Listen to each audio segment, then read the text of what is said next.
Hey guys, hope you're doing well. Time to review a lens that is a new purchase for me about 6 weeks ago, and that is the Rokinon 8mm fisheye lens. I got this for my Canon DSLR. It is a small, relatively lightweight, affordable fisheye lens that opens up the door to lots more creative options as a photographer, and that's one of the reasons I wanted this lens. Mainly for big landscapes and car photography. I do a lot of car photography. I thought a fisheye would give me an interesting perspective.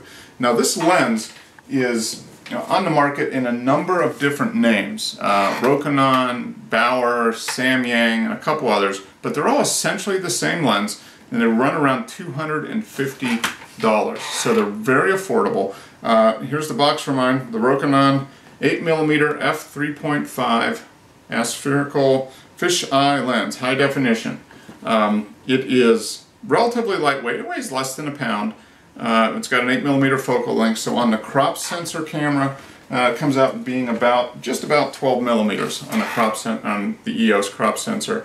Pretty equivalent on the Nikon. Was it the DX? Is the crop sensor? The lens is completely manual. It does not communicate with your camera at all, so you will have to set the dial to manual and go from there, which I think is great because it helps you, I think, improve your skill as a photographer. The focus distance is minimum of 1 foot, and anything past 5 feet, infinity. I mean, the focus distance is really close, and with the wide angle, pretty much any f-stop, you're going to get the depth of, more than enough depth of field. It goes down, minimum is f3.5, and it goes up to, I think, to 22. I typically shoot in that 8 to 11 range on a lot of things, just to adjust the exposure. As you can see, it's relatively compact. It's not that big a lens. Here is my Canon kit 55 to 250 next to it. Big difference, big difference. Lightweight, it's well built.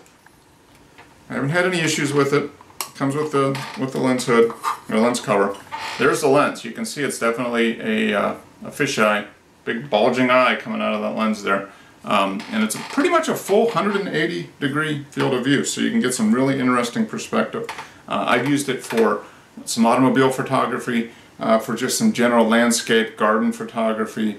I've done a little bit of landscape, but not as much as I want. I haven't been able to get out west yet with it and use it in those big, expansive Colorado, Utah, Arizona, big, wide open, big sky landscapes, which I think this lens will be very good for. But I have posted in my blog this video and a link with some more images, so go to the blog, marksphotographyspot.com. I'll have the link in the information of the video to go directly to the blog post.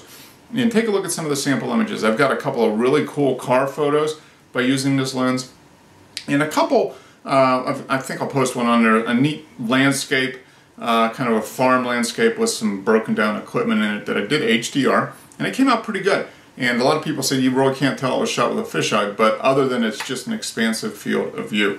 It's a well-made lens. Everything has worked. I've had it for about 6 weeks, shot a couple hundred images with it.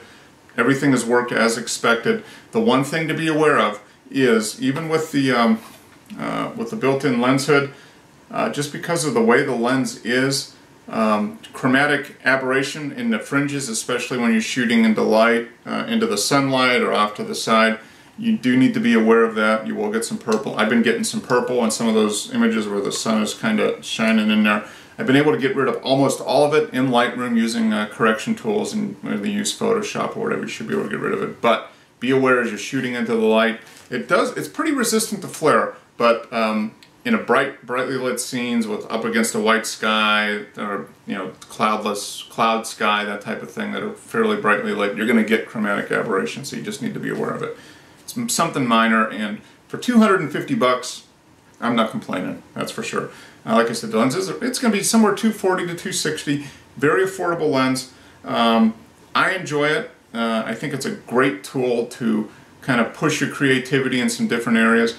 You do have to be aware that it is a full 180-degree field of view, so if you're getting up close to faces or you've got vertical lines kind of on the edges, you're going to get some bowing.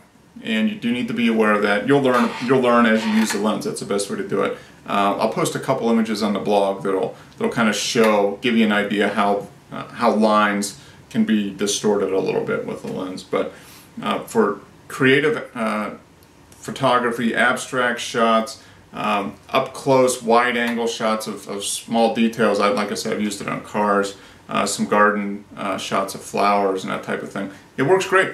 And it's a I paid, just like I said, 250 bucks. Very well spent. No arguments at all about spending that amount of money.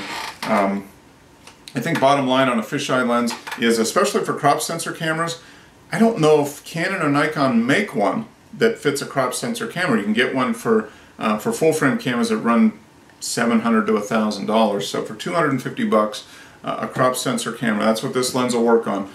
It's well worth getting if you want to explore it. And if you don't like the lens, you can probably turn around and sell it used for a couple $100 a few months down the line. So you can buy it new, try it out, get the warranty, everything with it. If you like it, you've got a new lens with the warranty. If you don't like it, you can sell it used. There's plenty of people that buy used. Or if you want to save a little money, buy it used. I'll post a link to the lens on the blog as well. But I think bottom line is the Rokinon digital 8mm fisheye lens is a solid buy, well worth it. It's a great tool for to give you some more options in the creative side of photography. It's a well-built lens, works as advertised, and I'm having a lot of fun with it.